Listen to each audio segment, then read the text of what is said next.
from this morning, which I had been tracking over there. I'm just going to transfer them over here so I make some room over there so I don't have to walk over every time. And again, as we're working with advanced formulas, and this morning in particular, we looked at the if formula. As we're working with these, we need to be aware of, and again, this is some review from level 1, we need to be aware of our referential integrity.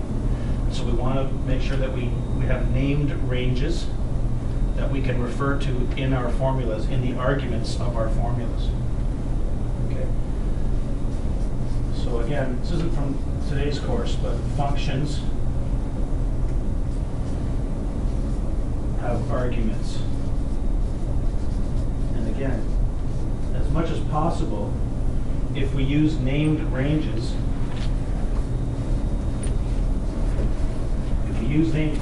in our formulas and functions, we can make our life a lot easier and achieve referential integrity and have an application that's functioning properly. I want to make it look like it did this morning, and I had this circled in red.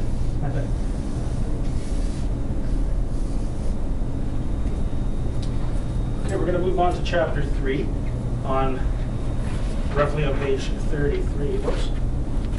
I'm just going to show you something quick before we get started, just to close the loop on what we took this morning. Now, there's a whole chapter on advanced functions and advanced formulas, but we actually only looked at one in any detail, the if statement, which allows us to create, ask a question, and then we can have nested ifs. So what I've done is I've created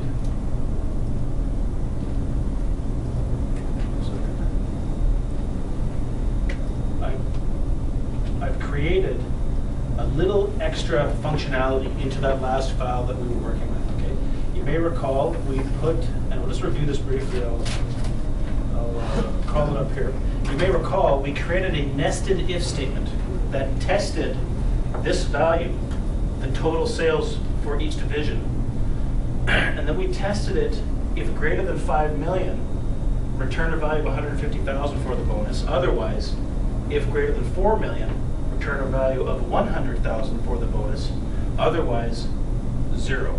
And I actually put, instead of 0, I put rebuilding, a little more diplomatic for those sales departments. So that's the advanced formula that we looked at. What I've done here now is, in addition to that, I've created a little tool here. And we covered something briefly this morning called validation. And validation is a concept whereby you specify what's valid in a field. So here we're in my divisional tools analysis here. I've created a drop-down menu here for division.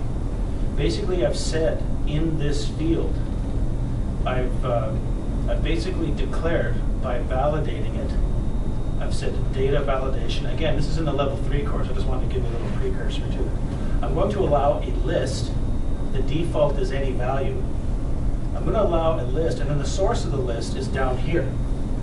Okay. So by validating this field to this list, I create a little data entry tool to make things easier for my end users. Same again for the quarter. Okay. Then in here, I'm using another very common advanced formula called VLOOKUP.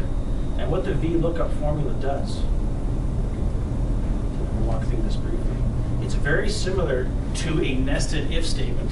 And in fact, it's where you need to go if you have a nested if statement more than 6, 7, 8 layers. There is a limit on how many if statements you can nest. When you run out of capacity with a nested if statement, you would go to the VLOOKUP.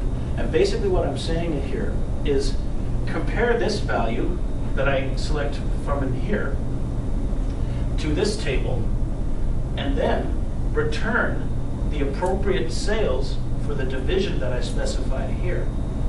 And this quarter 4 actually corresponds to column 5 in the table array sales analysis. So let's just look at sales analysis briefly, which we learned this morning. So there's a sales analysis. the way the VLOOKUP tool works is it's going to compare the value that it finds in here to the first column in the table, then return the corresponding value based on what I give it here. The problem is my quarter 4 actually corresponds to column 5. So I've added another little tool to translate that 4 to 5, and it's down here. I click on column 5 down here, there's the formula. It says, if, I'll use my F2 function key, if E17, that's this field here, equals 1, then return 2, otherwise next. If E17 equals 2, return 3, etc., because it's 1 out. So when I select 2, for example, watch this number here. It's going to change to 3 when I select 2. See?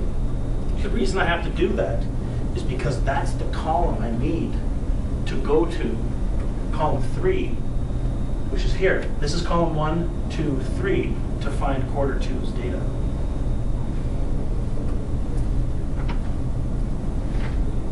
So I'll just build the formula once and then we'll move on. Again, this is something advanced that's covered in the level 3 course.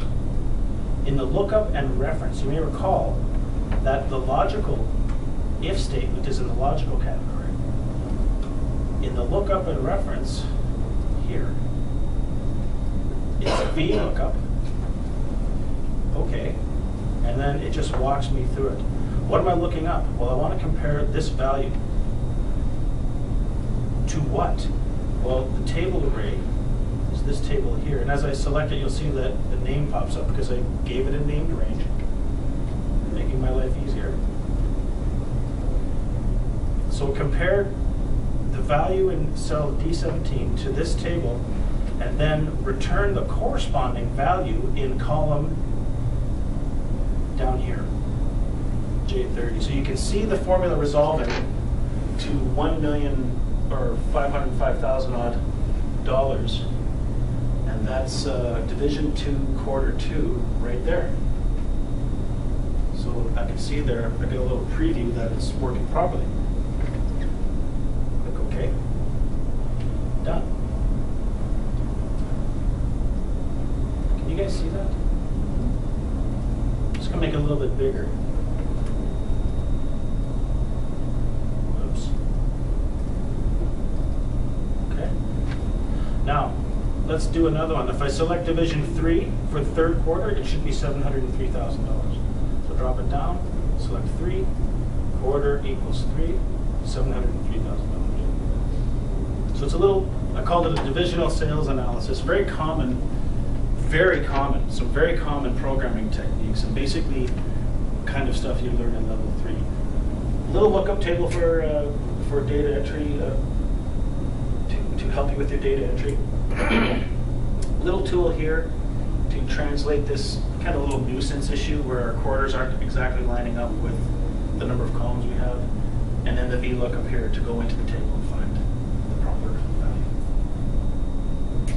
So that's the VLOOKUP, and again, that's not part of this course, but I'll put it up on the in our key concepts. So that's the VLOOKUP. I would say I would have covered VLOOKUP in this course along with the if statement, because the two kind of go together, and validation. That's kind of like ground zero for doing some basic programming. Okay, this is ignorant. Where do I find it under data? What, the validation? Yeah. Yes. And when I open it, it just says settings input and error alert. Is that correct?